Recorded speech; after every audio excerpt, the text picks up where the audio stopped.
What's up guys? I hope you are doing well. I am Veer. Welcome to Stellar Army. तो कैसे हो दोस्तों? मैं आशा करता हूँ शानदार तरीके से आप लोग अपनी लाइफ को एंजॉय कर रहे हो, अपनी सेहत, फैमिली और पढ़ाई का ध्यान काफी अच्छे से रख रहे हो.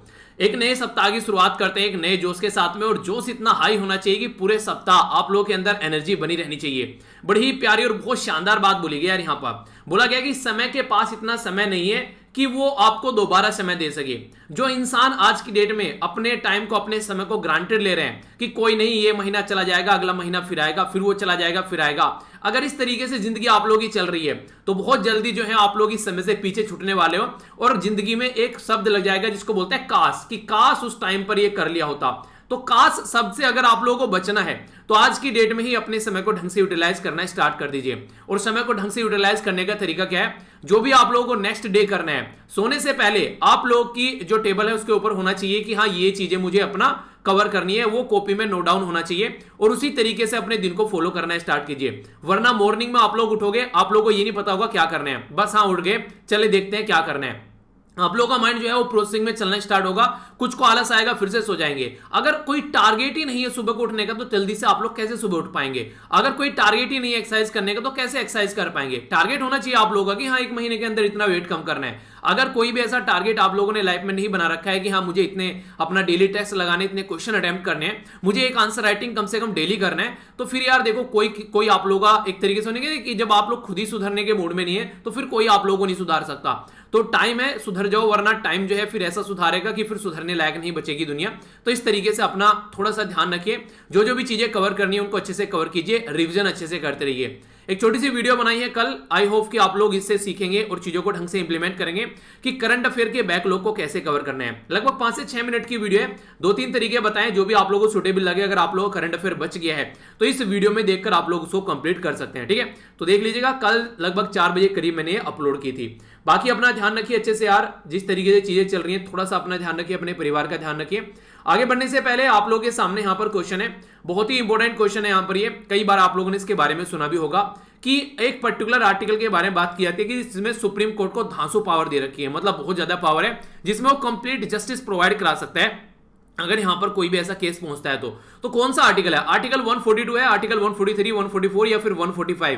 तो ये आर्टिकल आप लोगों को पता होना चाहिए. ठीक है, बाकी आप लोगों से एक क्वेश्चन मैंने यहां पर ये भी पूछा था RATS के बारे में, तो इसको भी वीडियो के एंड में बता दूंगा. इसको भी फिर से आप लोग अटेम्प्ट कर लीजिए कि किससे रिलेटेड है. यहां पर ब्रिक्स से, संघाई कॉर्पोरेशन ऑर्गेनाइजेशन से, नेटो से या फिर क्वाड से. तो इसका भी क्वेश्चन आप लोगों को वीडियो के एंड में जरूर दूंगा. तब तक दोनों क्वेश्चन को आप लोग अटेम्प्ट कीजिए. काफी शानदार और काफी प्यारा ये आज का डिस्कशन रहने वाला है. तो आइए आज का डिस्कशन आगे करते हैं, जो कि एक काफी इंपॉर्टेंट पॉइंट है. यहां पर ये बात की जा रही है G7 मीटिंग के बारे में. आप लोगों को पता है अभी रिसेंटली G7 कंट्री की मीटिंग देखने को मिली. तो हमारी कंट्री के प्राइम मिनिस्टर साहब जो है यहां पर स्पेशल इनवाइटी थे, यानी कि हम लोग पार्ट नहीं है G7 का, पर लेकिन हमको भी इनवाइट किया गया था. G7 में आप लोगों को जो नॉर्मली कंट्री देखने को मिलेगी, जैसे कि आप लोगों से बात की जाए तो यूके हो गया, यूएसए हो गया, जर्मनी हो गया, फ्रांस हो गया, कनाडा हो गया, इटली हो गया, और एशिया कंट्री है यहां पर जापान. तो ये कंट्री नॉर्मली इसमें यहां पर इंक्लूडेड है आज की डेट में.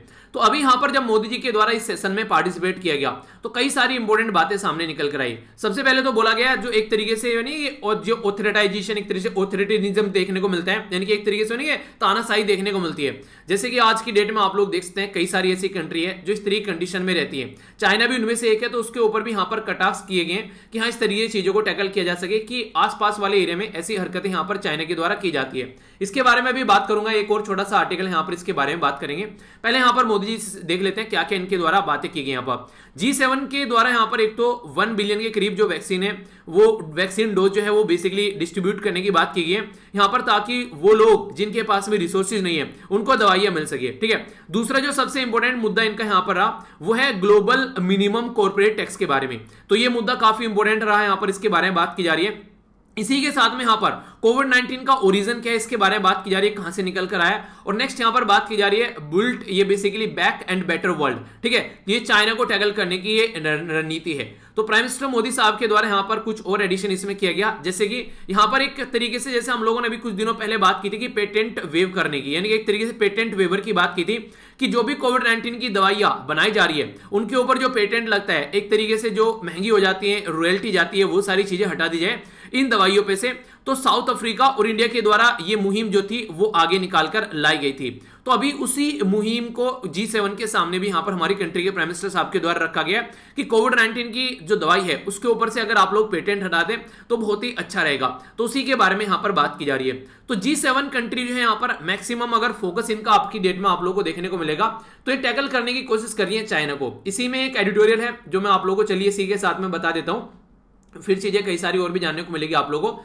एक बार इसके लिए आप लोगों के सामने एक क्वेश्चन भी है, इस क्वेश्चन को आप लोग देखिए। पहले बात की जा रही है dividing the world into democratic. एक तो डेमोक्रेटिक कंट्री है जैसे कि हमारी कंट्री होगी, और एक ऑटोक्रेटिक कंट्री है जैसे कि आप लोग बोल सकते हैं नॉर्मली चाइना, ठीक है, ईरान बोल सकते हैं आप लोग। हालांकि डेमोक्रेसी ईरान के अंदर भी इलेक्शन होते हैं पर लेकिन इतना ज्यादा इंडिपेंडेंट चीजें नहीं है। नॉर्मली चाइना बोल सकते हैं जिस तरीके से एक ही पार्टी का रूल चलता है। रसिया आप लोग बोल सकते हैं, ठीक है, इस तरीके से यहां पर आप लोगों को देखने को मिलेगा। तो ये जो पर्टिकुलर जो इसके बारे में अगर आप लोग यहां पर बात करिएगा तो आज के डेट में कंट्री जो है वो डेमोक्रेटिक और ऑटोक्रेटिक में डिवाइड होती जा रही है। इसके बारे में क्वेश्चन आप लोगों से बन सकता है, इसके ऊपर कमेंट करने के लिए आ सकता है। चलिए आप लोगों से एक क्वेश्चन पूछता हूं, देखता हूं कौन कौन बताते हैं। G7 के बारे में मैंने आप लोगों को बताई दिया अभी। अच्छा, D10 अगर आप लोगों से पूछे कि D10 क्या है तो इसके बारे में आप लोग की क्या राय है, इसको आप लोग बताइए। अभी थोड़ी देर में आप लोगों को इसके बारे में जानने को मिल जाएगा। तो ये क्वेश्चन है, इसके बारे में आप लोगों से डिस्कस करता हूं। काफी सारी बातें आप लोगों को यहां पर देखने को मिलेगी इसके बारे में, क्या क्या मौके हैं, क्या क्या मुद्दे हैं और क्या किस तरीके की चीजों को लेकर चला जा रहा है, वो सारी बातें यहां पर भी जानने को मिलने वाली है। तो G7 कंट्री के बारे में आप लोगों को बताई दिया कि G7 कंट्री की अभी मीटिंग हुई तो उसमें कई सारी अभी चीजें देखने को मिली। ये जो मीटिंग थी G7 की, याद रखना इसको G7 इस तरीके से आप लोग लिख सकते हैं। अगर G को थोड़ा सा ऐसे कर देंगे आप लोग यहां पर और इसको ऐसे कर देंगे तो ये ऐसे बन जाएगा, यानी कि 47th मीटिंग थी यहां पर। ये G7 की 47th मीटिंग थी। तो यहां पर इस तरीके से याद रखना, ये 4 जो है वो G को काउंट करके इस तरीके से। तो ये कहां पर हुई, ये यूके के अंदर हुई। किसके द्वारा चेयर की गई, तो ये की गई यहां पर जो यूके के प्राइम मिनिस्टर हैं बोरिस जॉनसन साहब, इनके द्वारा। तो हमारी कंट्री को भी स्पेशल इन्विटेशन इनके द्वारा भेजा गया, तो हमारी कंट्री के द्वारा भी पार्टिसिपेट किया गया। इंपॉर्टेंट बात यहां पर क्या है आप लोग वो जानिए। अभी जो क्वेश्चन भी मैंने आप लोगों से पूछा है तो मैंने आप लोगों से बात की है किसके बारे में, D10 के बारे में। तो D10 है क्या बेसिकली, देखिए अभी फिलहाल जो G7 है उसके द्वारा 3 कंट्री को और इंक्लूड किया गया है। एक तो हो गया ऑस्ट्रेलिया, एक हो गया साउथ कोरिया और एक हो गया इंडिया, ठीक है। तो ये हो गई बेसिकली D10 कंट्री। अगर आप लोगों से पूछे G7 और D10 में क्या डिफरेंस है तो कंफ्यूजन नहीं रखना है। G7 कंट्री में G7 जो टोटल नॉर्मल एक ट्रेडिशनल कंट्री वो मैंने बताई थी। D10 में यहां पर इंडिया, ऑस्ट्रेलिया और आप लोग यहां पर साउथ कोरिया देखने को मिलेगा। तो 3 कंट्री और यहां पर ऐड हो गई, ठीक है। तो इसके चलते इसको भी D10 बोला जा रहा है। डी का मतलब कौन सा होता है, डेमोक्रेसीज। तो इसलिए जिस तरीके से ये बड़ी बड़ी डेमोक्रेसी आपस में मिलकर काम कर रही है, इसी तरीके से आप लोगों को देखने को मिलेगा। एक साइड में रसिया हो गया, चाइना हो गया, ईरान हो गया, तो ये एक तरीके तुर्की हो गया। तो ये कंट्री आपस में मिलती हुई जा रही है। ये सारी ऑटोक्रेटिक कंट्री है जहां पर एक पर्टिकुलर पार्टी का, एक पर्टिकुलर पर्सन का रूल चलता है। ज्यादा तरीके से आप लोगों को चीजें कंट्रोल वे में देखने को मिलेगी। तो इसलिए बोला गया यहां पर एक साइड में डेमोक्रेसी मिलती हुई जा रही है, एक साइड में ऑटोक्रेसी मिलती जा रही है। तो ये बोला जा रहा है कि एक न्यू कोल्ड वॉर स्टार्ट हो रहा है, एक नया कोल्ड वॉर, जो शीत युद्ध जो पहले यूएसए और यूएसएसआर के बीच में हुआ करता था, यानी कि रसिया आज के डेट में आप लोग बोल सकते हैं, और उस टाइम पे यूएसए के बीच में था। तो 1990s में जाके वो एक तरीके से खत्म हुआ जब यूएसएसआर का विघटन हो गया, कई सारी कंट्री उसमें से निकलकर साइड में हो गई। तो उस टाइम से ये फंडा आप लोगों को देखने को मिलेगा। आज की डेट में एक न्यू शीत युद्ध इसको बोला जा रहा है। शीत युद्ध का मतलब क्या होता है कि बैटल ग्राउंड में आकर लड़ाई नहीं करते, जैसे महाभारत में आमने सामने आकर खड़े होकर लड़ रहे थे। यहां पर क्या होते हैं, एक कॉम्पिटिशन लग जाता है कि कौन कौन सी कंट्री को अपने खेमे में लेकर आना है, कौन कौन सी कंट्री को अपने साथ में मिलाना है। तो यहां पर इस तरीके से एक पूरा युद्ध चल जाता है। उन्होंने मिसाइल बनाई तो इन्होंने मिसाइल बना ली, उन्होंने सैटेलाइट लॉन्च किया तो इन्होंने सैटेलाइट लॉन्च कर लिया। तो हर तरीके से हर जगह कंपटीशन देखने को मिलेगा। एक दूसरे की टांग खींचने की भी कोशिश जहां पर पॉसिबल है वहां पर की जाती है। तो ये फंडा हो जाता है। तो एक नया कोल्ड वॉर की स्टार्ट यहां पर इसको बोला जा रहा है। G7 के द्वारा यहां पर जो पूरी ये मीटिंग देखने को मिली, तो पूरा मुद्दा ये लग रहा था कि कहीं ना कहीं अभी चाइना को टैकल करने की कोशिश की जा रही है हर तरीके से। तो ये G7 कंट्री है। तो अभी आप लोगों को यहां पर एक इंपॉर्टेंट पॉइंट पता होना चाहिए कि D10 बता दिया, G7 बता दिया, 47th मीटिंग बता दिया। डायरेक्ट क्वेश्चन कई बार आप लोगों से बन जाते हैं, नॉन यूपीएससी टाइप एग्जाम में भी आप लोगों से क्वेश्चन पूछे जाते हैं। अभी यहां पर 4 कंट्री को इन्वाइट किया गया, एक और कंट्री यहां पर, इसका नाम आप लोगों को बताना है, ठीक है। ये जो कंट्री है आप लोगों को इतना बता दूं, ये कंट्री, चलिए एक हिंट दे देता हूं, ब्रिक का भी पार्ट है, यानी कि जो ब्राजील, रसिया, इंडिया, चाइना, साउथ अफ्रीका, उसका भी पार्ट है। तो अब आप लोग यहां पर इसको अटेम्प्ट कर सकते हैं। तो यहां पर इससे पहले अगर बात की जाए इंडिया के द्वारा क्या पहले भी पार्टिसिपेट किया गया यहां पर, तो यहां पर जब 45th मीटिंग हुई थी यहां पर 2019 में, उस टाइम पर भी इंडिया को यहां पर इनवाइट किया गया था फ्रांस के द्वारा, ठीक है। तो यहां पर ये उस टाइम पर जो मीटिंग थी यहां पर भी कई सारी बात की जाती है, क्योंकि इंडिया एक तरीके से यहां पर इकोनॉमिक पावर हब सामने निकल कर आ रहा है। तो उस टाइम पर भी क्या फिर भी इसके बाद में इंडिया को इन्वाइट किया गया? जी हाँ, फिर भी इंडिया को इन्वाइट किया गया था। इंडिया को इन्वाइट किया गया था यूएसए के प्रेसिडेंट डोनाल्ड ट्रंप साहब के द्वारा, पर लेकिन पेंडेमिक देखने को मिला, उस टाइम पर हमारे द्वारा पार्टिसिपेट इसमें नहीं किया गया, ठीक है। हालांकि हालांकि एक मीटिंग यहां पर जिसमें डोनाल्ड ट्रंप साहब गए थे, डोनाल्ड ट्रंप साहब को घेर भी लिया गया था सारी कंट्री के द्वारा, बोला गया था कि यार चाहते क्या हो ये तो बता दो। यानी कि आज के डेट में तुम ओनली बात कर रहे हो कि हाँ अकेला यूएस से चलेगा, आप लोग बाहर की कंट्री के साथ में सपोर्ट नहीं कर रहे हो। जापान जो तुम्हारे लंगोटिया यार हैं जैसे शिंजो एबे साहब, उनको भी साइड में छोड़कर आप लोग साइड में हट गए। सारी कंट्री के ऊपर उल्टी सीधी हरकतें, आरोप प्रत्यारोप देखने को मिल रहे हैं। आप लोगों ने यहां पर पेरिस जो क्लाइमेट एग्रीमेंट है उससे बाहर निकल गए, ईरान न्यूक्लियर डील से बाहर निकल गए। अरे भाई साहब ये तो बता दो चाहते क्या हो? तो डोनाल्ड ट्रंप ने बोला ऐसा है, तुम जाओ ऐसी तैसी में, ठीक है। तो ये मीटिंग छोड़कर निकल लिया वहां से। ये बंदा ही अकेला अल्टीमेट था यार। तो इस तरीके की हरकतें यहां पर देखने को मिलती थी। तो अभी यहां पर जो बाइडन है, जो नए यूएसए के प्रेसिडेंट बने, अभी 46 प्रेसिडेंट यूएसए के बने जो बाइडन, वो चाहते हैं कि वर्ल्ड को साथ में लेकर चला जाए। इसीलिए इनके द्वारा यहां पर अभी बात बताई गई कि फिर से बनाते हैं बुल्ट होने वाला, कि फिर से मिलकर काम करते हैं और एक तरीके से इस तरीके की कंट्री स्टेब्लिश, इस तरीके की डेमोक्रेसी को साथ में लेकर चलते हैं, जो कि एक साथ मिलकर काम करना चाहते हैं। इसीलिए यहां पर फोकस रखा गया इनका बुल्ट बैक बेटर। तो ये वर्ल्ड में यहां पर एक तरीके साथ में लेकर चलना है और तभी हम लोग चाइना को टैकल कर पाएंगे, ये भी बात बोली गई है। इसमें यहां पर बहुत जो इंपॉर्टेंट चीज है, यहां पर चाइना आखिर दुनिया को कैसे अपने कंट्रोल में ले रहा है, तो वो इनके द्वारा समझाने की कोशिश की गई है कि चाइना आज के डेट में क्या कर रहा है, ऑल ओवर वर्ल्ड में जहां पर भी उसको दिख रहा है वहां पर इन्वेस्टमेंट कर रहा है। तो चाइना का एक काफी बड़ा कॉन्सेप्ट है यहां पर बेल्ट एंड रोड इनिशिएटिव। तो यहां पर जो ऑल ओवर वर्ल्ड में ये क्या कर रहे हैं, यहां पर कनेक्टिविटी स्टेब्लिश करने की कोशिश कर रहे हैं। मान लीजिए कहीं पर पोर्ट बना दिया, कहीं पर जाकर सड़क बनानी स्टार्ट कर दी, कहीं पर कोई ढांचा बना दिया। जैसे श्रीलंका को एक खरीद चुका है अगर ढंग से देखा जाए तो, इतना ज्यादा इन्वेस्टमेंट यहां पर कर रखा है। तो इसके चलते कंडीशन क्या बनती है, कंडीशन ये बनती है कि सामने वाली कंट्री को ह्यूज डेप्ट, उसमें डेप्ट रेट में डाल देता है, उसको यहां पर ये पैसा देता है, वो पैसा रिटर्न नहीं कर पाते हैं। तो फिर इसके बाद में क्या होता है कि वो इसके गुलाम बन जाते हैं, सब कुछ बेच देते हैं, जैसे अभी श्रीलंका बेच चुके हैं। अभी बांग्लादेश से इनके द्वारा उधारी भी ली गई थी इन चीजों को ध्यान में रखते हुए, पर लेकिन फिर भी श्रीलंका की खस्ता हालत है। अब इससे डेब्ट ट्रेस से कंट्री को बचाने के लिए G7 कंट्री आई है सामने और उन्होंने बोला है कि वो इंफ्रास्ट्रक्चर वगैरह में एक काफी ह्यूज इन्वेस्टमेंट करेंगे, ताकि जो यहां पर चाइना का जो ये अभी एक घेरा चल रहा है सबको घेरने का, उससे यहां पर सबको बाहर निकाला जा सके। तो ये इनके द्वारा मुद्दा सामने रखा गया है। यानी कि इनके द्वारा अभी ये बोला गया कि हम लोग शांति में नहीं बैठ सकते, जिस तरीके से चाइना हरकतें कर रहा है उसकी हरकतों को कोई ना कोई तो अंजाम देने वाला होना चाहिए। तो इसके चलते यहां पर सारी कंट्री जो है वो अभी इकट्ठा हो गई है चाइना को टैकल करने के लिए, हर तरीके से चाइना को टैकल करने की कोशिश की जा रही है। इसमें अगर बात की जाए अभी चाइना के साथ में रसिया है, रसिया चाइना के साथ में क्या है, तो कुछ बेसिक इंफॉर्मेशन आप लोग यहां पर याद रखिएगा। G7 कंट्री जो है नॉर्मली अगर आप लोग देखिए वो इंडिया को क्यों इंक्लूड करके चल रहे हैं, तो इसके पीछे ट्रिक आप लोगों को देखने को मिलेगी। ब्राजील, रसिया, इंडिया, चाइना, साउथ अफ्रीका, ये ब्रिक कंट्री है। यहां पर अगर आप लोग देखिए तो ब्रिक कंट्री में यहां पर रसिया और चाइना दोनों है, इनके बीच में कौन है, इंडिया है। अगर यहां पर इंडिया को अपने साथ में ये मिला लेते हैं तो कहीं ना कहीं यहां पर एक तरीके से इस पर्टिकुलर जो ये एक ग्रुप है जो कि काफी ताकतवर ग्रुप माना जाता है, जिसमें चाइना और साउथ अफ्रीका, जिसमें चाइना और रसिया का भी दबदबा रहता है। तो यहां से साउथ अफ्रीका को भी निकाल लिया और इंडिया को भी निकाल लिया, ठीक है। मैंने बोला था ना कि एक कंट्री और बताना आप लोगों को कौन यहां पर इन्वाइट की गई है, तो वो वाली कंट्री कौन सी है, वो वाली कंट्री है साउथ अफ्रीका। तो इनके द्वारा यहां से साउथ अफ्रीका को भी निकाल लिया। तो फिलहाल जो गेस्ट इनके द्वारा इन्वाइट किए गए तो ऑस्ट्रेलिया हो गया, साउथ कोरिया हो गया, साउथ अफ्रीका हो गया और इंडिया हो गया। ये इनके द्वारा 47th मीटिंग में इन्वाइट किए गए हैं। तो इस तरीके से यहां पर जो अगर कल को चल के चाइना यहां पर रसिया कुछ करना चाहता है तो उनको भी यहां पर टैकल करने की कोशिश की जा रही है। तो एक मल्टीलेटरल कोऑपरेशन की बात की जा रही है, ताकि फिर से यहां पर बुल्ट बैक और बेटर एक अच्छा अराउंड वर्ल्ड बनाया जा सके, फिर से बनाई जा सके चीजें, फिर से बैक आकर बेटर तरीके से चीजों को सुधार सके। क्योंकि डोनाल्ड ट्रंप ने काफी सारी चीजें बिगाड़ दी थी, तो अभी उनको सुधारने के चक्कर में है। अगर बेसिक कुछ इंफॉर्मेशन के बारे में आप लोगों से बात करूं G7 के बारे में, तो ये इंपॉर्टेंट आप लोग याद रखिएगा कि फॉर्मेशन इसका हुआ था 1975 में। कब? जब हमारी कंट्री में 1975 से लेकर 77 तक इमरजेंसी लगी हुई थी और इंदिरा गांधी जी की गवर्नमेंट थी, उस टाइम पर ये चीजें आप लोगों को यहां पर देखने को मिली। मतलब याद रखने के लिए रेफरेंस पॉइंट बस आप लोग याद रखिएगा, ठीक है। रसिया के द्वारा ज्वाइन किया गया और ये G8 हो गया। तो 1997 में यहां पर रसिया के द्वारा ज्वाइन कर लिया गया।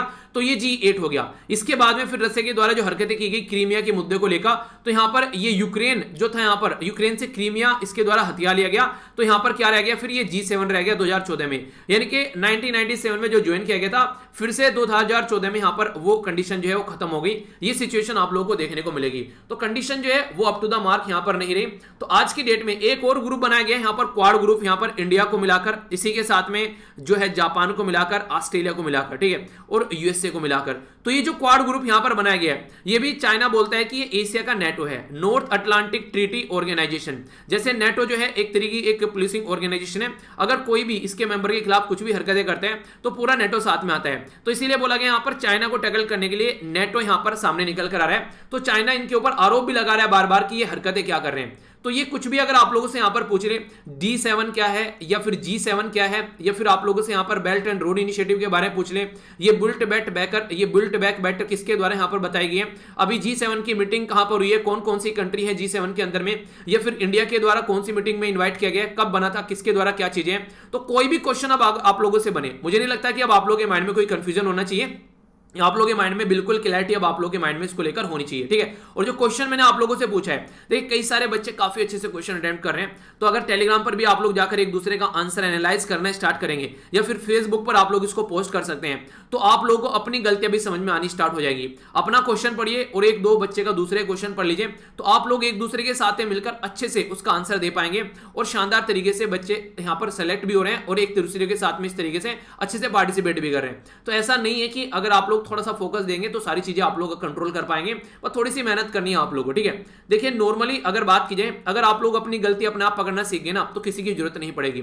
जर्मनी में एक बड़ी ही फेमस कहावत, एक बड़ी ही फेमस एक तरीका है वहां पर कि वो सेल्फ पनिशमेंट करते हैं। सेल्फ पनिशमेंट का कॉन्सेप्ट पता है क्या होता है, अगर मेरे से कोई गलती होगी तो मैं अपने आप को खुद पनिश करूं, यानी कि अगर मुझे लगा कि आज मुझे थोड़ा जल्दी उठना था और मैं थोड़ा लेट हो गया, तो अपने आप को पनिश करो। अपने आप को पनिश कैसे करना है कि आज जो है एक्सरसाइज, अगर पनिश भी इस तरीके से करो कि पॉजिटिव इंपैक्ट आप लोगों के ऊपर डाले। जो चीज आप लोगों को पसंद नहीं है कि एक्सरसाइज, यार नॉर्मली आप लोग क्या करते हैं 15 मिनट एक्सरसाइज करते हैं, आज ना पूरा आज 30 मिनट एक्सरसाइज करनी है, ये पनिशमेंट है आप लोगों के लिए। अगर आप लोगों को लगता है कि हाँ आप लोगों की बॉडी जो है उसको रिजिड करती है, तो वो काम आप लोगों से करवाना है, यानी कि जो काम आप लोगों को अच्छा नहीं लगता है, आंसर राइटिंग, आज ना 2 क्वेश्चन लिखने हैं मुझे क्योंकि मैं आज लेट उठा हूं, ठीक है, इस तरीके से आप लोग देखिए, आज ना 5 गिलास पानी पीता था डेली, आज मुझे 7 गिलास पानी पीने हैं, ये पनिशमेंट। तो पनिशमेंट भी कुछ इस तरीके से दो कि वो भी आप लोगों को फायदा ही पहुंचा कर जाए।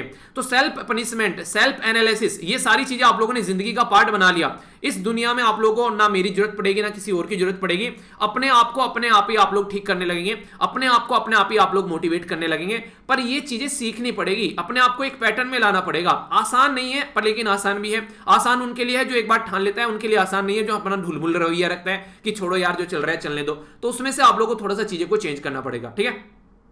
तो ये थी सारी बातें। तो याद रखिएगा G7 की जो बेसिकली अभी कमिटमेंट देखने को मिले, तो 1 बिलियन वैक्सीन आप लोगों से डायरेक्ट क्वेश्चन बन जाएगा। फिर बोले क्वेश्चन कहां से आ गया, तो भाई साहब यहां से आ गया। तो थोड़ा भी ध्यान रखोगे तो एग्जाम में क्वेश्चन का आंसर आप लोग दे पाओगे, ठीक है। तो ये मोटा मोटा इंडिया का पार्टिसिपेशन क्या है वो भी सारी चीजें मैंने आप लोग को बता दी।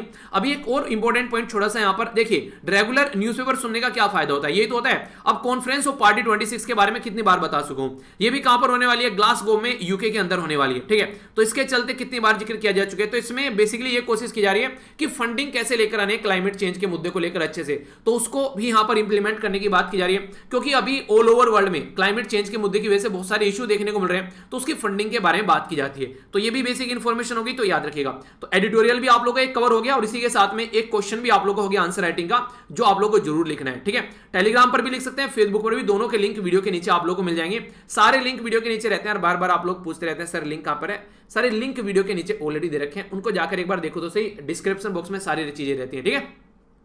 आगे यहां पर एक आर्टिकल है, ये बेसिकली गालवान जो वैली थी वहां पर काफी लंबे समय से झड़प देखने को मिली इंडिया के बीच में और यहां पर चाइना के बीच में। तो अगर इंडिया और चाइना के बारे में बात करें और इंडिया और पाकिस्तान के बारे में बात करें, तो कंफ्यूज आप लोगों को नहीं होना है। पाकिस्तान और इंडिया के बीच में LOC होता है, इसको बोलते हैं लाइन ऑफ कंट्रोल। इंडिया और चाइना के बीच में LAC, जिसको बोलते हैं लाइन ऑफ एक्चुअल कंट्रोल। तो यहां पर जो सारी झड़प इंडिया और चाइना के बीच में रहती है वो LAC के बारे में देखने को मिलती है। यहां पर थी पेंगोंग सोलो लेक थी, यहां पर ये अभी इस पे झड़प चल रही थी इंडिया और चाइना की। तो वहां से तो चीजें साइड में हट गई। गालवान वैली में आप आप लोगों को चीजें देखने को मिल रही थी, जो गालवान वैली में लंबे समय तक आमने सामने खड़े रहे। अभी चाइना क्या कर रहा है, बेस जो एलएसी के आसपास में बेस बना रहे हैं, वहां पर डेवलपमेंट कर रहे हैं, वहां पर इंफ्रास्ट्रक्चर डेवलपमेंट कर रहे हैं इस एरिया में, जैसे कि हॉस्पिटल वगैरह बनाना, वो सारी चीजें की जा रही है अभी इनके द्वारा। यानी कि कुत्ते की पूंछ कितने दिन मुल्की में रखो, निकालोगे तो टेढ़ी की टेढ़ी निकलेगी, ऐसी हरकतें इनके द्वारा कॉन्टिन्यूअस की जा रही है आज की डेट में। तो ये वो कंट्री है जो कि अपने आप को इस तरीके से दिखाती है कि सामने वाले को प्रेस किया जाए, जितना प्रेस किया जा सकता है उतना प्रेस किया जाए, ताकि उसको अपने कंट्रोल में किया जा सके। तो ये हरकतें कॉन्टिन्यूअस आप लोग यहां पर इनकी देख सकते हैं। नेक्स्ट एक बात यहां पर काफी इंपॉर्टेंट है जो अभी रिसेंटली देखने को मिल रही है, और इसके बारे में पहले भी आप लोगों को बताया जा चुका है। रोहिंग्या कम्युनिटी जो है ये कहां पर है, रोहिंग्या कम्युनिटी है यहां पर नॉर्मली अगर आप लोग देखेगा, ये आप लोगों को म्यांमार में देखने को मिलेगी। तो म्यांमार में इस कम्युनिटी के ऊपर काफी सारा अत्याचार किया गया, तो इसके चलते ये कम्युनिटी थी जो अपनी जान बचाकर भागी अलग अलग कंट्री में। तो यहां पर जो अलग अलग कंट्री में यहां पर गई, इनमें से अगर आप लोग ध्यान से देखिएगा तो यहां पर ये काफी सारे बांग्लादेश में पहुंचे, इधर यहां पर ये पहुंचे, यहां पर मलेशिया के अंदर, इवन इंडिया के अंदर भी काफी सारे लोग गए। नो माना जाता है कि लगभग 40,000 के करीब इंडिया के अंदर भी रोहिंग्या कम्युनिटी आप लोगों को देखने को मिल जाती है।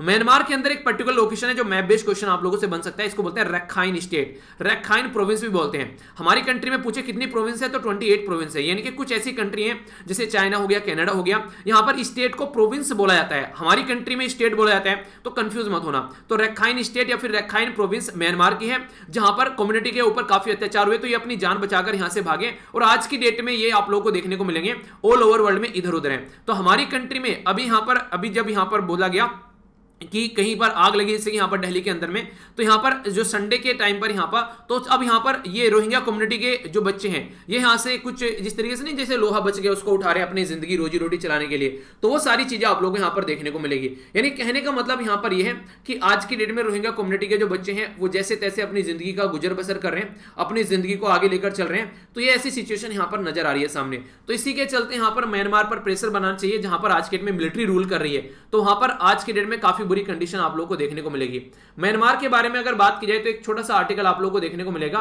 ये यहां पर रोहिंग्या कम्युनिटी के सोलिडेरिटी की बात की जा रही है, उनको मिलकर सपोर्ट करने की बात की जा रही है। इसीलिए यहां पर ट्रेंड भी आप लोगों ने देखा होगा ट्विटर पर बात की जा रही है, back for Rohingya community trending, ठीक है।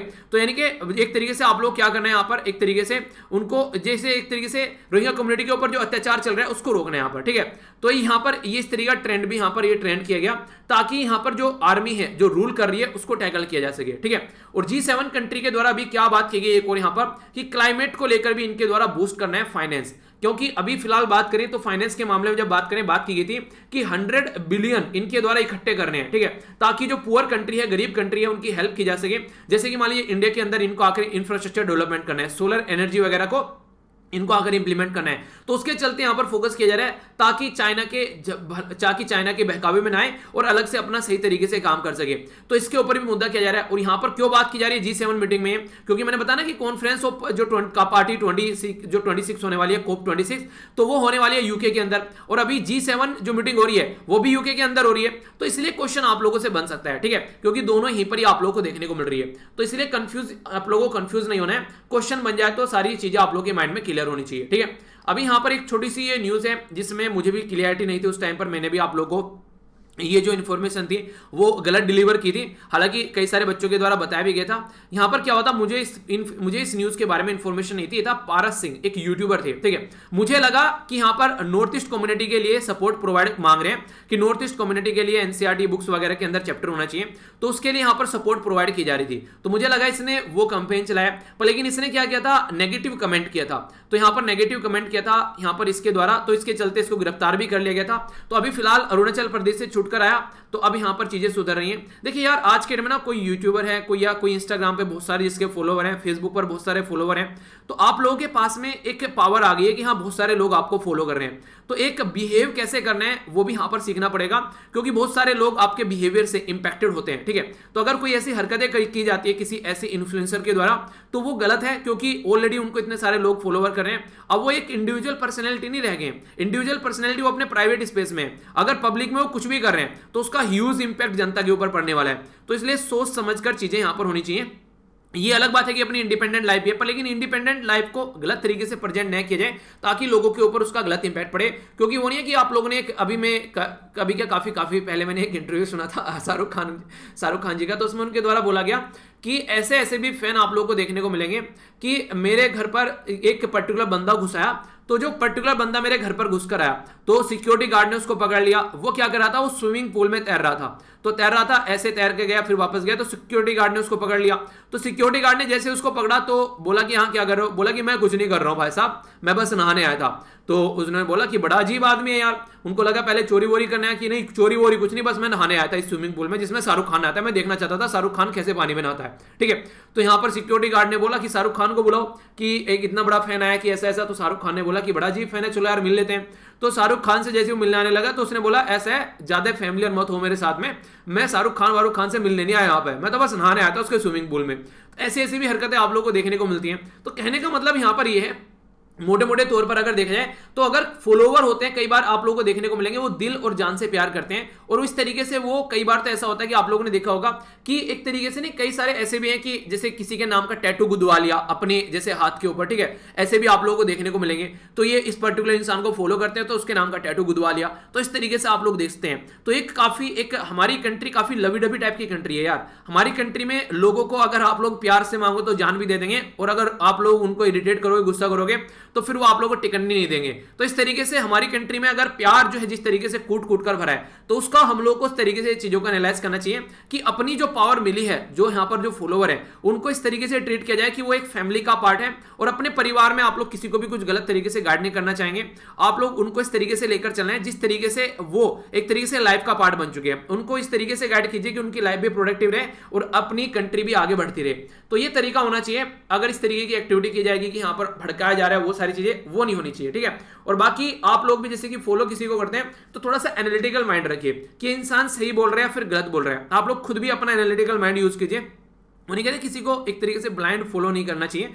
वो सही कर रहा है तो उसके सही को सपोर्ट करो, और गलत कर रहा है तो अपोज करो, चाहे मैं भी क्यों ना हूं वहां पर। ठीक है, तो ये चीजें आप लोग ध्यान रखिए थोड़ा सा। इससे क्या होगा, इससे आप लोग एक प्रोडक्टिव डिसीजन भी ले पाएंगे। ओके, एक और छोटी सी बात यहां पर, ये ऐसी चीजें आप लोग कई बार देखने को मिल जाती हैं। मान लीजिए कोई बच्चा है, किसी घर पढ़ने के लिए भेज दिया ट्यूशन के लिए, तो सेक्सुअल असोल्ट यहां पर हो जाता है। ऐसे यहां पर अभी देखने को 42 ईयर ओल्ड वुमेन के द्वारा अभी सेक्सुअल असोल्ट किया गया एक माइनर को। एक औरत के द्वारा अपनी बच्ची जो थी एक वुमेन के घर में भेजी गई, वो पार्लर का काम सीखने के लिए, तो उसको असोल्ट किया गया, उसके साथ में कुछ गलत हरकतें की गई और फिर उसकी वीडियो भी बना ली। तो ऐसी ऐसी हरकतें यहां पर देखने को मिलती हैं। तो ये सारी चीजें जो है कहीं ना कहीं इसके लिए आप लोगों को थोड़ा सतर्क रखना पड़ेगा। अपने बच्चों को किसके पास में भेजना है, वो किस तरीके का इंसान है। तो यहां पर एक पर्टिकुलर एक्ट है हमारी कंट्री में जो कि आप लोग याद रखते हैं, prevention of children from sexual जो बेसिकली ऑफेंसेस रहते हैं उनसे। और ये हमारी कंट्री में इसके एक्ट जो था, इसके तहत यहां पर ये सारी चीजों को रोकने की कोशिश की जाती है। यहां पर 377 जो है यहां पर एक तरीके से अननेचुरल सेक्स के बारे में अगर बात करें इंडियन पिनल कोड के अंदर, ये चीजें आप लोगों की प्राइवेसी है, हाँ चीजें ठीक है, पर लेकिन किसी के साथ में जबरदस्ती नहीं की जा सकती है। 377 को अभी बोला ना कि यहां पर 377 जो था हमारी कंट्री में एक केस आया सुप्रीम कोर्ट में। चलिए केस का नाम बताइए, देखता हूं किसके याद है। आप लोगों को पता होना चाहिए, बहुत बार डिस्कस कर चुका हूं। एक केस आया था हमारी कंट्री में जिसमें बोला गया 377 का जो सेक्शन था यहां पर इंडियन पिनल कोड भारतीय दंड संहिता का, उसको यहां पर एक तरीके से डिक्रिमिनलाइज कर दिया, यानी कि क्रिमिनल कैटेगरी नहीं है। क्यों? क्योंकि केस पुत्ता स्वामी का केस आ गया हमारी कंट्री में, जिसे प्राइवेसी को फंडामेंटल राइट बना दिया आर्टिकल 21 के तहत। तो प्राइवेसी फंडामेंटल राइट जब ऑलरेडी बन चुकी है, तो फिर कोई प्राइवेट स्पेस में क्या कर रहा है तो उसको इंटरफेयर नहीं कर सकते। पर लेकिन किसी के साथ में जबरदस्ती अगर की जाएगी तो फिर वो भी अलाउ नहीं किया जाएगा। तो इसके बारे में यहां पर बात की जा रही है। इसी से रिलेटेड यहां पर मिलता जुलता एक आप लोगों को ये केस देखने को मिलेगा। ये बात की जा रही है अभी हमारी कंट्री बहुत सारी जो वुमेन है वो बांग्लादेश से लाई जा रही है और उनको प्रोस्टिट्यूशन में ढकेला जा रहा है। तो यानी कि एक तरीके से एक देह व्यापार की कोशिश यहां पर की जा रही है। और इसी के ऊपर अभी कुछ दिनों पहले मुझे एक ये वीडियो शेयर की गई थी हमारे एक फैमिली मेंबर के द्वारा।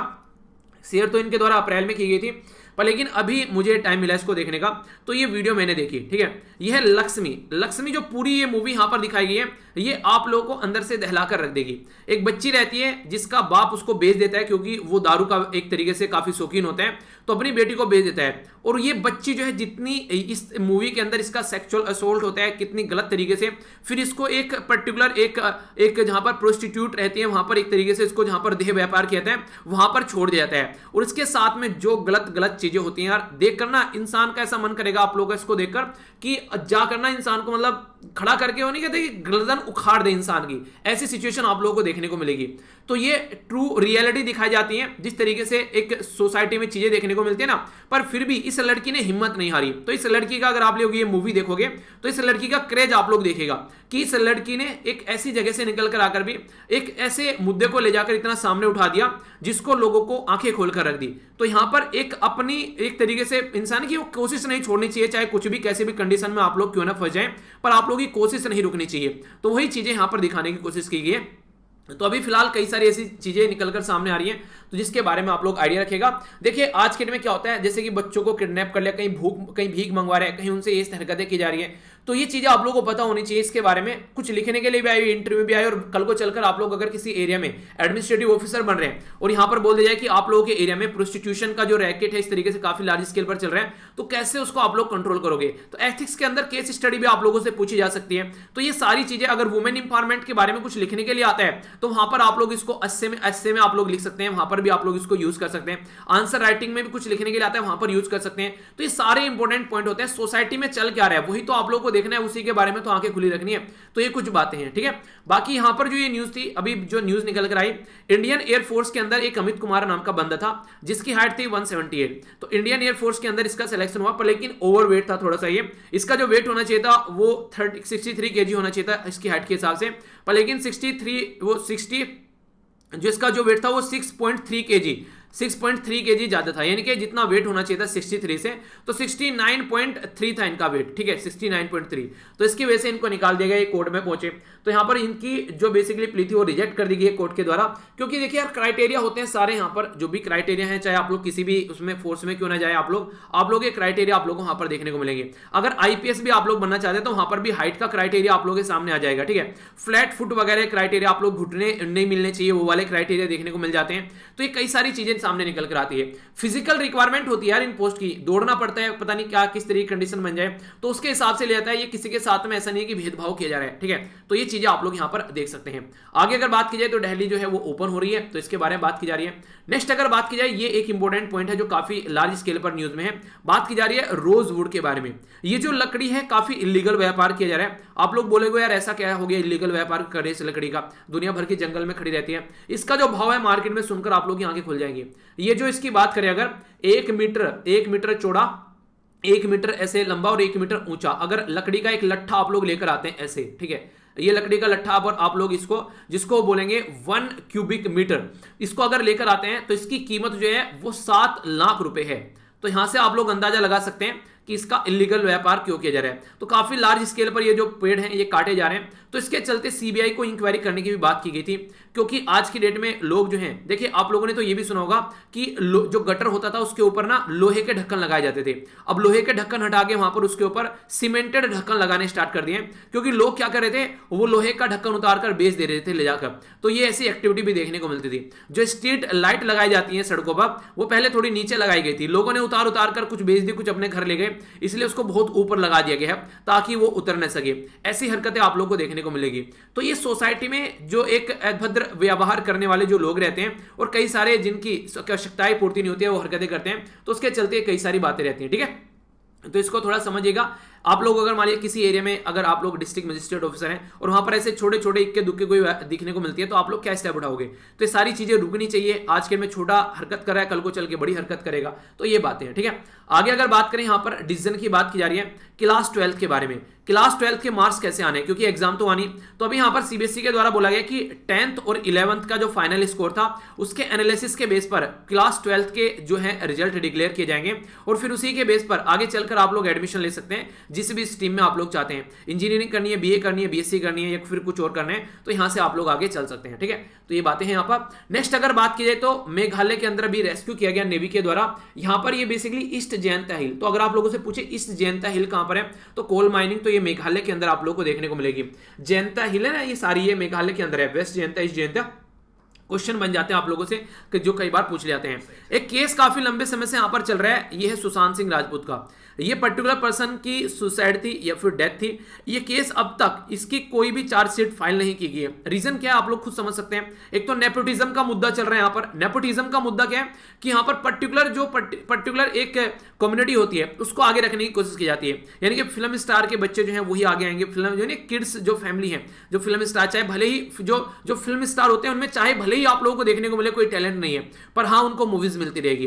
पर लेकिन कोई टैलेंटेड बंदा जो है सुशांत सिंह राजपूत जैसा, उसको यहां पर इग्नोर कर दिया जाता है। तो इसके चलते सप्रेस किया जाता है। कहीं भी फंक्शन में जा रहे हैं तो वहां पर इग्नोर किया जाता है। कई सारी ऐसी वीडियोस आप लोगों ने देखी होगी सोशल मीडिया पर वायरल रहती हैं, मतलब कंप्लीटली इग्नोर किया जाता है। अभी एक दिन पहले एक बच्चे के द्वारा एक वीडियो शेयर की गई, उसमें किसी पर्टिकुलर एक ऐसा कोई एक बोर्ड था, उस पर साइन करना था, तो सबको साइन करवा दिया। वरुण धवन, आलिया भट्ट, सारे सबको साइन करवा दिया, पर सुशांत सिंह राजपूत को साइन करने के लिए नहीं दिया, जबकि ये वहीं पर ही खड़ा था। इसका नंबर आना था सबसे पहले, सबसे लाइन में सबसे पहले यही खड़ा था, पर लेकिन इसको नहीं दिया गया वहां पर। तो ऐसी हरकतें आप लोगों को कॉन्टिन्यूसली देखने को मिल जाती हैं। तो ये कहीं ना कहीं एक सुसाइड नहीं था, इसलिए बोला गया मर्डर था। जैसे 3 Idiot मूवी में बोला जाता है ना कि उसके माइंड पर क्या प्रेशर चला है ये तो कोई बता ही नहीं सकता, तो वो सुसाइड नहीं था, वो एक मर्डर था। तो ऐसी बात आप लोग यहां पर बोल सकते हैं। तो ये केस भी काफी बड़ा मुद्दा बना हुआ है और काफी हाई प्रोफाइल केस यहां पर ये चल रहे हैं। तो अब तक पता नहीं क्या चीजें हैं सामने, वही है बहुत सारे ऐसे लोग होंगे जिनको बचाने की कोशिश की जा रही होगी, तो इसलिए ये केस इतना लंबा खिंच गया। वरना अब तक कोई और केस होता तो कब तक झट मंगनी पट बिहा हो जाता।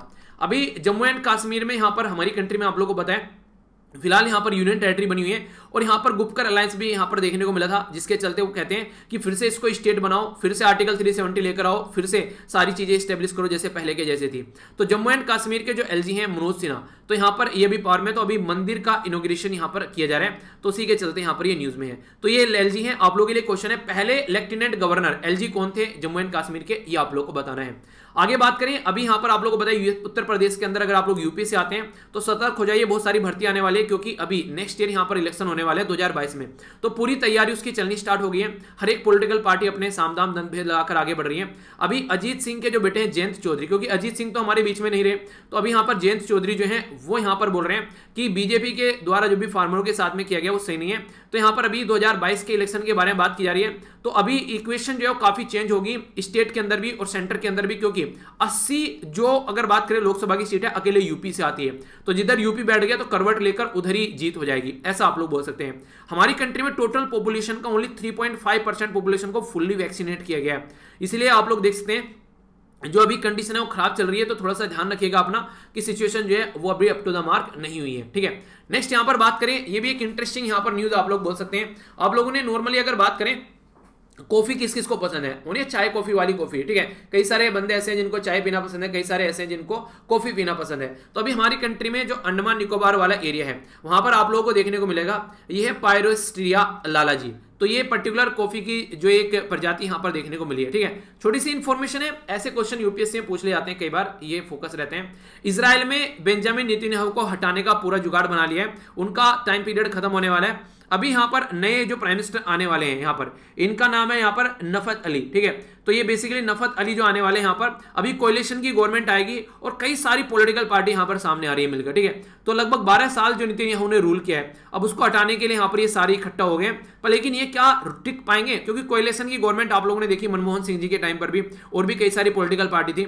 तो यहां पर क्या ये यहां पर देखने वाली बात है कि अटल बिहारी वाजपेयी जी के द्वारा भी कोalition चलाया गया था, तो क्या ये कोalition को उतने अच्छे लेवल पर चला पाएंगे या जल्दी ही चीजें टिक जाएंगी साइड में, तो वो अभी आने वाले टाइम में देखेगा। कई सारी चीजें देखने को मिलेंगी, कई सारे आर्टिकल भी इस पे आएंगे आगे, तो फिर और डिटेल में हम लोग इसको डिस्कस कर लेंगे। ठीक है, अभी अगर बात करें चाइना के ऊपर काफी डिपेंडेंसी है यूएसए की रेयर अर्थ मटेरियल को लेकर, जैसे कि जहाज वगैरह बनाने हैं, सारी चीजें करनी है, तो रेयर अर्थ मटेरियल 80% यहां पर चाइना से यहां पर यूएसए लेता है। अभी चाइना यूएसए को टैकल करने के लिए बोल रहा है कि अभी कट ऑफ करेगा जो रेयर अर्थ मटेरियल यहां पर यूएसए को बेचा जाता है। जैसे इलेक्ट्रिक व्हीकल बनाना है उसमें यूज किया जाता है, कोई टर्बाइन बनाना है, ठीक है, ड्रोन वगैरह, उनमें काफी लार्ज स्केल पर रेयर अर्थ मटेरियल यूज किया जाता है। चाइना में वर्ल्ड में सबसे ज्यादा रेयर अर्थ मटेरियल है।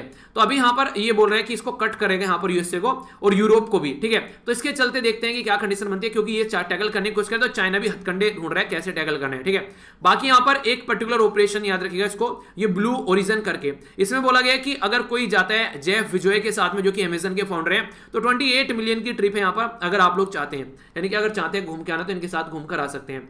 नवाक जोकोविच जो है इनके द्वारा रिसेंटली अभी यहाँ पर ये फ्रेंच ओपन जीत लिया गया है, तो ये काफी इंपॉर्टेंट है। तो यहाँ पर ये याद रखते हैं आप लोग। यहाँ पर सेंट नोस जो यहाँ पर ये पर्टिकुलर पर्सनैलिटी थी जिनके खिलाफ इनके द्वारा ये जीता गया है, ठीक है। यहाँ पर राफेल नडाल जो है वो यहाँ पर आउट हो गए, ये थोड़ी सोचने वाली बात है, ओके। तो ये है यहाँ पर मुद्दे। बाकी जो आर्टिकल हैं उनको एक बार और देख लेते हैं। एक आर्टिकल तो मैंने आप लोगों से डिस्कस कर लिया, जो कि हम लोगों ने डिटेल में डिस्कस किया G7 का, और जो क्वेश्चन पूछा गया वो क्वेश्चन आप लोग जरूर लिखिएगा, ठीक है। अब बात करते हैं यहाँ पर कोरोना वायरस का ओरिजिन कहां से निकल के आ रहा है, एक तो उसके बारे में बात की जा रही है, ठीक है, कोरोना वायरस के ओरिजिन को लेकर। तो उसको समझने की कोशिश करेंगे कि कोरोना वायरस के ओरिजिन के बारे में क्या बात की जा रही है, और ये भी कहीं ना कहीं इसी से रिलेटेड है। सिक्योरिटी के बारे में बात करें तो दोनों आर्टिकल एक साथ डिस्कस करूंगा, क्योंकि जो सिक्योरिटी के बारे में बात की जाए, पहले टाइम में क्या होता था और अब फिलहाल क्या हो रहा है, कैसे सिक्योरिटी लेकर चलनी पड़ेगी, तो वो समझाने की कोशिश यहाँ पर की जा रही है, ठीक है। ये साइड वाला आर्टिकल था G7 के बारे में, डिटेल में मैंने डिस्कस कर लिया क्वेश्चन के साथ में, आप लोगों के साथ में। साइबर थ्रेट को लेकर यहां पर बात की जा रही है। अभी आप लोगों को पता है कि हमारी कंट्री में कोई डेटा प्रोटेक्शन लॉ भी नहीं है, और अभी रिसेंटली कई सारे साइबर अटैक किए गए महाराष्ट्र में कुछ दिनों पहले, वो सारी चीजें, तो हल्का सा नजर इसके ऊपर डालेंगे। ये वाला आर्टिकल जो है कंप्लीटली केरला के बारे में बात कर रहा है। केरला में क्या एजुकेशन सिस्टम है, कैसे उसको इंप्रूव करना चाहिए और अच्छे लेवल पर, तो यहां पर उसको फोकस किया जा रहा है। अभी फिलहाल जो लेफ्ट डेमोक्रेटिक फ्रंट पार्टी है यहाँ पर, ये ठीक है, तो किस तरीके से केरला में चीजों को आगे लेकर चलेगी, बजट कैसे दिया जा रहा है यहाँ पर, अभी हायर एजुकेशन को कैसे ट्रांसफॉर्म कर रहे हैं, एक नॉलेज बेस्ड सोसाइटी कैसे बनानी है, उसके ऊपर बात की जा रही है। अभी अनएम्प्लॉयमेंट वुमेन का काफी कम देखने को मिल रहा है यहाँ पर, यानी काफी ज्यादा अनएम्प्लॉयमेंट है, एम्प्लॉयमेंट कम देखने को मिल रहा है, तो उसके चलते उसको कैसे टैकल करना है, ठीक है। केरला में खासकर गांव वाले एरिया में एजुकेशन को कैसे पहुंचाना है, तो केरला के बारे में है, हमारे लिए इंपॉर्टेंट नहीं है यहाँ पर। ये आप लोग के सेंट्रल लेवल के जो है आर्टिकल आते हैं ना, उन पे ज्यादा फोकस दिया कीजिए। अगर कोई पर्टिकुलर स्टेट के बारे में आ रहा है तो आप लोग अगर स्टेट पीसीएस की तैयारी करें तो उसको पढ़ सकते हैं, ठीक है। तो कर्नाटका और तमिलनाडु के साथ में टच करता है केरला। केरला के अंदर एक पर्टिकुलर जो यूनियन टेरिटरी का डिस्ट्रिक्ट देखने को मिलेगा, यह है पुदुचेरी, ठीक है। पुदुचेरी के 4 डिस्ट्रिक्ट है, एक है आंध्र प्रदेश में, 2 है तमिलनाडु में और एक है केरला में, ठीक है। तो ये एक छोटी सी इंफॉर्मेशन है जो आप लोग याद रखिएगा, ठीक है। तो ये इसके बारे में हो गई यहाँ पर। नेक्स्ट जो साइड में आर्टिकल है यहाँ पर, ये अभी रिसेंटली जो कोर सेक्टर की कैसी परफॉर्मेंस रही उसके बारे में बात की जा रही है, तो इसको समझेंगे। दवाई किस किस को दी गई है वो बताया जा रहा है, कोई इंपॉर्टेंट नहीं है। और ये एडिटर जो मंडे को ये आर्टिकल आता है, तो एडिटर को जो भी लेटर लिखते हैं उनको रिप्लाई करते हैं। बाकी बिहार के अंदर कोरोना की क्या कंडीशन है वो दिखाने की कोशिश की जा रही है। केस कैसे गिने जा रहे हैं, 4-4 केस को ऐसा लग रहा है कि एक एक कर गिन रहे हैं, तो इस तरीके से हजारों लोगों की जान जा चुकी है और उनको लग रहा है कि बस 100 लोगों की जान गई है। तो how did you count the covid death, तो ये दिखाने की कोशिश की जा रही है। तो यहां पर मीडिया पूछ रही है नीतीश कुमार साहब से, तो कैसे काउंट किया आप लोगों ने, कितने कितने लोग मर रहे हैं, तो नीतीश कुमार ने बोला कि ऐसे बंडल में काउंट किया, 4 मर गए तो उनको 1 काउंट कर रहे हैं, यानी कि जो डेथ है कोविड-19 के बिहार के अंदर वो छुपाई जा रही है इनके द्वारा, वो समझाने की कोशिश की जा रही है। तो इसके ऊपर 40 से 50 शब्द अगर आप लोग लिखना चाहते हैं, देखिए कोई मां के पेट से सीख के नहीं आता यार, लिखना स्टार्ट करोगे तो लिखना आ जाएगा, दौड़ना स्टार्ट करोगे दौड़ना आ जाएगा, पढ़ना स्टार्ट करोगे पढ़ना आ जाएगा। अगर स्टार्ट करोगे तभी तो चीजें आएंगी, नहीं स्टार्ट करोगे तो कुछ नहीं आएगा, ठीक है। तो इसलिए इन सब चीजों पर थोड़ा ध्यान रखिए, ठीक है। अब जो कंबाइन 2 आर्टिकल में डिस्कस करने वाला हूं उसमें बोला गया है कि कोविड-19 का जो ओरिजिन है वो कहां से निकल कर आ रहा है, तो चाइना इसमें बिल्कुल भी सपोर्ट करने के लिए तैयार नहीं है। इसी के चलते यूएसए और चाइना के बीच में रस्साकसी चल रही है। तो वर्ल्ड हेल्थ ऑर्गेनाइजेशन के द्वारा जो फर्स्ट केस मिला था कोविड-19 का, वो चाइना की वांग सिटी से निकाल कर लाया गया था। वांग सिटी में से जब ये वायरस का केस निकला था उस टाइम पर यहां पर बोला गया था इसको वांग वायरस, फिर आगे चलकर इसको नोवल कोरोना वायरस बोल दिया। इसको डोनाल्ड ट्रंप के द्वारा चाइनीज वायरस का नाम दिया गया, एन कोव के नाम से भी इसको पुकारा गया स्टार्टिंग में। तो ये अलग अलग नाम इसके दिए गए। फिर आगे चलकर WHO यानी कि वर्ल्ड हेल्थ ऑर्गेनाइजेशन के द्वारा बोला गया कि यार कोई ना कोई नाम इसका होना चाहिए, तो फिर उसके द्वारा कोविड-19 इसका नाम दिया गया। तो ये कोविड-19 इसका नाम दिया गया। और SARS-CoV-2 SARS-CoV-2 ये हो गया आप लोगों के लिए वायरस का नाम, यानी कि बीमारी का नाम हो गया कोविड-19 और वायरस का नाम हो गया SARS-CoV-2। अब SARS-CoV-2 क्यों बोला इसको, क्योंकि इससे पहले 2002 में चाइना के अंदर एक वायरस आया था जिसको सार्स बोला गया था, सीवियर एक्यूट रेस्पिरेटरी सिंड्रोम, यानी कि कोरोना पहले से ही जन्म ले चुका है, ऐसा नहीं कि पहली बार देखने को मिल रहा है। 2002 में चाइना के अंदर जब ये फैला था तो केसेस जो निकल कर आए थे 8,437 केस आए थे और 30 कंट्री में फैल गया था और 813 लोगों की जान चली गई थी। तो पहले भी ऐसा हो चुका है, ऐसा नहीं कि पहली बार यहां पर हो रहा है। ऐसा ही एक वायरस है यहां पर जिसको मीरस बोला जाता है, यानी कि इसको बोलते हैं मिडिल ईस्ट रेस्पिरेटरी सिंड्रोम। तो यहां पर ये जो सिंड्रोम है ये सऊदी अरेबिया में देखने को मिला था 2012 में। तो ये यहां पर उस टाइम पर 27 कंट्री में फैला था, 2,494 लोग कंफर्म हुए थे और यहां पर एक तरीके से 858 लोगों की डेथ भी हो गई थी। तो ये इसी की फैमिली के बच्चे हैं जो अभी सामने निकल कर आ रहे हैं और ज्यादा ताकतवर कवर होकर। तो ये माना जा रहा है कि वुहान के अंदर उस टाइम पर 2019 में जब ये कोरोना वायरस निकल कर आया, तो यहां पर ये था कि यहां पर बहुत सारे वुहान की एक लेबोरेटरी थी, उसमें कई सारे डॉक्टर बीमार पड़ गए थे, उसको सबको छुपा लिया गया और चाइना ने कोई भी इंफॉर्मेशन सामने नहीं निकाली। तो अभी ये समझ में नहीं आ रहा है कि ये एक नेचुरल है या फिर ये लेबोरेटरी में बनाया गया है। तो इसके ऊपर बहुत सारे डिबेट चल रहे हैं, बहुत सारी थ्योरीज निकल कर आ रही हैं। तो सब अपने अपनी थ्योरी दे रहे हैं कि ऐसा हो सकता है, वैसा हो सकता है। कोई सारे बोल रहे हैं कि जूनोटिक बीमारी हो सकती है, कि ये जो है पहले जानवरों में हुई फिर इंसानों में फैल गई, ऐसा भी बोल रहे हैं। ठीक है, कई सारे बोल रहे हैं कि बैट चमगादड़ से निकलकर इंसानों में फैल गई, वो सारी चीजें निकल कर आ रही है। जैसे कि अगर बात की जाए, अभी फिलहाल इसके बारे में कोई भी पर्टिकुलर इंफॉर्मेशन नहीं है। तो जब इन्वेस्टिगेशन की बात की जाती है तो चाइना इन्वेस्टिगेशन में सपोर्ट करने से साफ साफ मना कर देता है। वो बोलता है कि ऑलरेडी हम लोग सपोर्ट कर चुके हैं। जब यहां पर नवंबर के महीने के बाद में यहां पर वुहान के अंदर ये चीजें हुई थी, तो डब्ल्यूएचओ के द्वारा यहां पर एक एनालिसिस किया गया था। तो डब्ल्यूएचओ के द्वारा जो एनालिसिस किया गया, तो उस टाइम पर उनके द्वारा बोल दिया गया कि ऐसा कुछ नहीं है। अगर बात की जाए, ऐसे कई सारे वायरस, इबोला वायरस का नाम आप लोगों ने सुना होगा, ठीक है, तो ये कई सारे जिनका एनिमल सोर्स माना जाता है, तो इसलिए सार्स को भी बोलते हैं कई बार कि एनिमल सोर्स है यहां पर लेकिन रियलिटी में अभी किसी को कुछ पता नहीं है कि ये कैसा सोर्स है और कहां से निकल कर आया है। इंटरेस्टिंग बात क्या है कि ओरिजिनेट कहां से हुआ है वो नहीं पता है, पर लेकिन किस किस कंट्री में कौन कौन सा स्ट्रेन अभी हावी है वो जरूर पता है। अल्फा यूके के अंदर है, बीटा साउथ अफ्रीका के अंदर है, गामा साउथ अफ्रीका के अंदर है, ठीक है, डेल्टा इंडिया के अंदर है, कप्पा इंडिया के अंदर है, कटप्पा को कप्पा बोल दिया, ठीक है। इस तरीके से याद रख लीजिएगा, ठीक है। इप्सिलिन यहां पर ये यूएसए के अंदर, लोटा यूएसए के अंदर, जीटा ये ब्राजील के अंदर और थीटा है फिलीपीन के अंदर।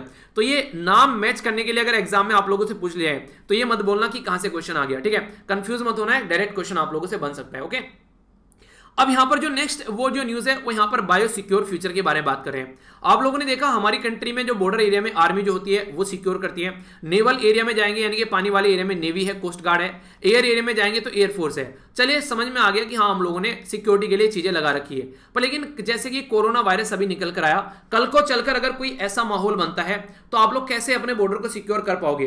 तो यही बोला गया है कि आज की डेट में हम लोग को थोड़ा सा ये चीजें समझनी पड़ेगी। अब हम लोग इनसफिशिएंट हो गए डील करने में क्राइसिस के साथ में। कल को चलकर कोई ऐसा वायरस अगर बनाता है और वो छोड़ देता है यहां पर किसी कंट्री के ऊपर, तो उसके साथ में कैसे डील करना है। तो फिर से जो सिक्योरिटी है उसके बारे में आप लोग को सोचना पड़ेगा कि अपनी सिक्योरिटी को कैसे लेकर चलना है ताकि कोई आगे कंडीशन जो है उसको सुधारा जा सके। यानी ग्लोबल सिक्योरिटी जो अरेंजमेंट है वो प्रेजेंट टाइम पर उसको फिर से सोचने की जरूरत हो गई है, क्योंकि टेक्नोलॉजी जिस तरीके से बढ़ रही है, आर्टिफिशियल इंटेलिजेंस बढ़ रही है, नैनो टेक्नोलॉजी बढ़ रही है, ठीक है, या फिर ये इस तरीके से जो अभी फिलहाल जो ये बनाए जा रहे हैं वायरस वगैरह, ये सारी चीजें सामने निकल कर आ रही है। तो अभी हमको एक तरीके से समझना पड़ेगा इसको कैसे लेकर चलना है। इंडिया जो है एक ऐसी कंट्री है जहां पर आप लोगों को काफी ज्यादा डाइवर्सिटी देखने को मिलेगी। तो अगर हम लोग इन चीजों पर फोकस नहीं देंगे तो ये काफी ह्यूज इंपैक्ट हमारे ऊपर डालने वाले हैं। हम लोगों को इन चीजों को समझना पड़ेगा कि किस तरीके से ये यहाँ पर आगे निकल कर आ रही है। हो सकता है कि हम लोग को पता नहीं है कि चाइना ने ये वायरस बनाकर छोड़ा हो, ठीक है, या चाइना ने वायरस बनाने की कोशिश की थी अपने फ्यूचर के रखने के लिए और फिलहाल अभी ये सामने निकल कर आ गया हो। तो इसको रोकने के लिए ऑलरेडी यहां पर क्या है उसको बोलते हैं आप लोग बायोलॉजिकल एंड जो टॉक्सिन वेपन कन्वेंशन है, जिसको BTWC बोला जाता है, ठीक है। तो यह है 1972 का। इस तरीके कोई भी हरकतें जो होती है उसको ये रोकने की कोशिश करता है यहां पर। इसीलिए यहां पर इजराइल जो है इसका सिग्नेटरी नहीं है, इंडिया भी सिग्नेटरी है। इसीलिए बार बार बोला जाता है कि अगर कल को कुछ भी हरकतें होती हैं यहां पर तो चाइना को काफी अच्छे से रेस्पॉन्सिबल ठहराया जा सकता है। इसलिए यूएसए लगा हुआ है चाइना के पीछे ताकि इसके बारे में स्टडी की जा सके। पर लेकिन फ्यूचर के लिए इंडिया को भी तैयार रहना पड़ेगा। कल को कोई ऐसा बायोलॉजिकल वेपन अगर यूज करता है तो इंडिया को भी इसके लिए तैयार रहना पड़ेगा कि बचना कैसे है उससे, क्योंकि एक नई थ्रेट अभी यहां पर देखने को मिल रही है जिसके सर पैर नहीं है अभी फिलहाल किस तरीके से किस डायरेक्शन में जा सकती है।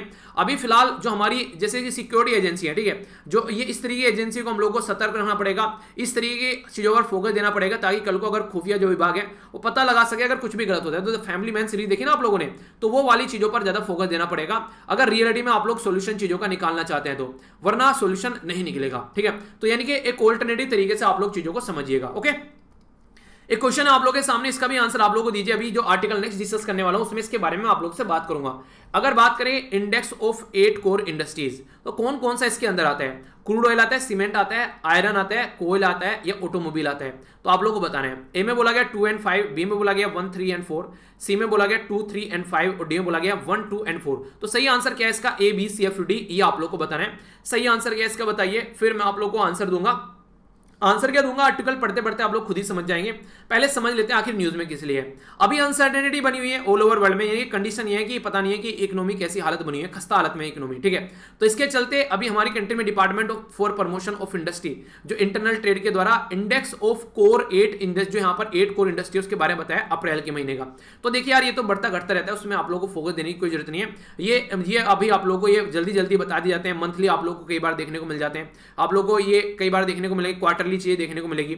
तो मैं बताना चाह रहा हूं अगर कोई मंथली, क्वार्टरली, बाई मंथली ये पॉलिसी जो रहती है इनके बारे में आप लोगों को याद नहीं रखना है, क्योंकि ऐसा कोई भी एग्जाम में क्वेश्चन नहीं पूछा जाएगा जो मंथ के बेस पर चेंज हो रहा है, 3-3 महीने में चेंज हो रहा है। एग्जाम में कोई नहीं पूछने वाला है। आप लोगों को ऑर्गेनाइजेशन के बारे में पूछ लेंगे, कौन प्रस्तुत करती है, ठीक है, किसके अंदर कितना वेटेज होता है वो पूछ लेंगे। जैसे जो 8 कोर इंडस्ट्री है यहां पर, ये अगर इसके बारे में आप लोग बात करिए, क्या क्या इसके अंदर आता है, कोयला आता है, क्रूड ऑयल आता है, नेचुरल गैस आता है, रिफाइनरी प्रोडक्ट आता है, फर्टिलाइजर आता है, स्टील आता है, सीमेंट आता है, तो इलेक्ट्रिसिटी आती है। तो टोटल 8 कोर इंडस्ट्री है। इनमें भी आप लोगों से पूछा जाए सबसे ज्यादा किसका वेटेज है, तो याद रखिएगा ये क्वेश्चन आप लोगों से पूछा जा सकता नहीं है, पूछा जा चुका है। 28% सबसे ज्यादा रिफाइनरी प्रोडक्ट। रिफाइनरी प्रोडक्ट क्या होते हैं, जैसे डीजल और पेट्रोल होते हैं, ठीक है, जैसे क्रूड ऑयल होता है, तो ये क्रूड ऑयल में से डीजल निकाल लिया, पेट्रोल निकाल लिया, मिट्टी का तेल निकाल लिया, ग्लिसरीन निकाल लिया, तो ये रिफाइनरी प्रोडक्ट आप लोग निकालते हैं, ठीक है। तो 28% वेटेज आप लोग को जो यहाँ पर IIP में देखने को मिलेगा। बेस ईयर क्या है यहाँ पर 2011-12 है। ये बेसिकली IIPA क्या है यहाँ पर, इसको बोलते हैं इंडेक्स ऑफ इंडस्ट्रियल प्रोडक्शन। तो इसके अंदर यहाँ पर है ये सारा डेटा। इसमें अगर बात करें तो 40% ओनली कोर सेक्टर से निकल कर आते हैं, जो ये 8 कोर सेक्टर बोले हैं। तो इन 8 कोर सेक्टर में आप लोगों को क्या नहीं देखने को मिलेगा, इसमें आयरन नहीं है, ठीक है, इसमें ऑटोमोबाइल नहीं है। तो आंसर क्या हो गया, 1, 2 और 4 हो गया आंसर। यहां पर 1, 2 और 4 कहां पर है, डी पर है। तो ये क्वेश्चन आप लोगों से पूछा जा चुका है, आगे भी पूछा जा सकता है, ठीक है। अगर बात करूं यहां पर, पहले एक पर्टिकुलर ऑफिस था जिसको बोलते हैं CSO। ये सारा डेटा CSO बताता है, जिसको बोलते हैं सेंट्रल स्टैटिस्टिकल ऑफिस, जो कि ministry of statistics and programme implementation के अंडर में आता है। पर लेकिन फिर इनको लगाया डबल ऑफिस बना रखे हैं, एक CSO है, एक नेशनल सैंपल सर्वे ऑफिस है, दोनों मिलते जुलते ओवरलैप वाले काम करते हैं। खत्म करो इसको और एक ऑफिस बना दो, बना दिया नेशनल स्टैटिस्टिकल ऑफिस NSO। तो ये आज के दिन में सारा डेटा यहां पर इकट्ठा करता है। तो ये एक इंपॉर्टेंट पॉइंट हो गया जो कि आप लोग याद रख सकते हैं। क्वेश्चन अगर पूछे एग्जाम में तो आप लोगों को कंफ्यूज नहीं होना है। एक और पर्टिकुलर एक इंडेक्स के बारे में बात की गई जो आप लोगों से एग्जाम में पूछा जा सकता है, इसको बोलते हैं परचेजिंग, बेसिकली परचेजिंग जो मैनेजर इंडेक्स। तो यहां पर ये जो इंडेक्स है ये याद रखेगा, ये IHS जो market India manufacturing purchasing index जो इसके द्वारा प्रस्तुत किया था, ये अप्रैल 2021 में ये 55.5, ठीक है, लिटिल चेंज हुआ है यहां पर, जो मार्च में था 55.4, ठीक है। तो ये भी बताया गया। तो आप लोग इसके बारे में क्या याद रखना है, देखिए ये इसका जो आंकड़ा होता है वो 0 से लेकर 100 के बीच में होता है। अगर 50 से ऊपर है तो इसका मतलब है कि इकोनॉमी सही चल रही है, 50 से नीचे है तो इकोनॉमी जो कॉन्ट्रैक्ट हो रही है, और पूरा 50 पे है तो कोई चेंज नहीं हो रहा है। तो ये बताया जाता है। IIP जो है, जो मैंने अभी पहले डिस्कस किया था, वो ज्यादा ब्रॉडर है इंडस्ट्रियल सेक्टर में एज कंपेयर टू PMI। तो ये आप लोग अगर लिखना चाहते हैं कुछ तो उसके बारे में आप लोग इसको यूज कर सकते हैं, ठीक है। तो कंफ्यूजन में नहीं आना है, क्वेश्चन बन जाए तो आप लोगों को डायरेक्ट इसका आंसर पता होना चाहिए, क्योंकि कई बार आप लोगों से इस तरह क्वेश्चन बन जाते हैं एग्जाम में, जो नॉन UPSC टाइप एग्जाम होते हैं ना, जैसे कि आप लोग अगर बैंकिंग की तैयारी कर रहे हैं, SSC की तैयारी कर रहे हैं, तो वहां पर आप लोगों से ऐसे क्वेश्चन पूछ जाते हैं, फिर आप लोग कंफ्यूजन में आ जाते हैं कि यार ये क्या हो गया। तो अगर आप लोग के माइंड में इस टॉपिक को लेकर क्लैरिटी होगी तो कोई कंफ्यूजन आप लोग को नहीं आएगा, ठीक है। तो ये कुछ बेसिक चीजें मैंने आप लोगों को बता दी। बाकी जैसे गवर्नमेंट, जैसे कि यहाँ पर जो डेटा के बारे में बात करते हैं, तो हमारी कंट्री में जो ग्रोस डोमेस्टिक प्रोडक्ट है ना, उसमें भी काफी बड़ा रोल प्ले करते हैं जब उसको काउंट किया जाता है इनकी हेल्प से, ठीक है। अभी क्वेश्चन मैंने आप लोगों से पूछे थे, उन क्वेश्चन को आप लोग देख लीजिए। एक और आर्टिकल आप लोगों का छोटा सा यहाँ पर ये सिक्योरिटी के बारे में बेसिकली बात की जा रही है, ठीक है। इस आर्टिकल के बारे में बेसिकली आप लोग समझ सकते हैं, अपनी कंट्री में फिलहाल कई सारे साइबर अटैक होते हैं। तो जो साइबर अटैक कंट्री के अंदर अभी आप लोगों को देखने को मिलते हैं, तो सबसे बड़ा जो मुद्दा है, हमारी कंट्री में कोई डेटा प्रोटेक्शन लॉ नहीं है। एक तो वो है, हमारी कंट्री में जो साइबर सिक्योरिटी एजेंसी है वो काफी पीछे है। अगर देखा जाए आज के डेट में, से चाइना के साइबर अटैक हो गए, हमारी कंट्री महाराष्ट्र में अभी इलेक्ट्रिसिटी विभाग में साइबर अटैक हुआ था, ठीक है। तो ऐसे कई सारे अटैक आप लोगों को पास्ट में भी देखने को मिले, तो हम लोग उनको ढंग से फोकस नहीं कर पा रहे, हमारी कंट्री में चीजों को ढंग से लेकर नहीं चला पा रहे। इवन आप लोग अगर 2019 में बात करें तो कुंदाकुलम न्यूक्लियर पावर प्लांट पे एक साइबर अटैक किया गया था, अगर आप लोगों को याद हो, ठीक है। मेलवेयर का नाम रखा गया था D-Track, तो D-Track के द्वारा साइबर अटैक किया गया। ऐसे भी आप लोगों को देखने को मिलते हैं पास्ट में। अभी महाराष्ट्र में और भी कई सारे ऑफिस में यहाँ पर हमारी कंट्री में साइबर अटैक किए गए। तो बेसिकली हमारी कंट्री में कोई आज की डेट तक भी कोई ऐसा डेटा प्रोटेक्शन लॉ नहीं है जिसके चलते हम लोग इसको टैकल कर सकें।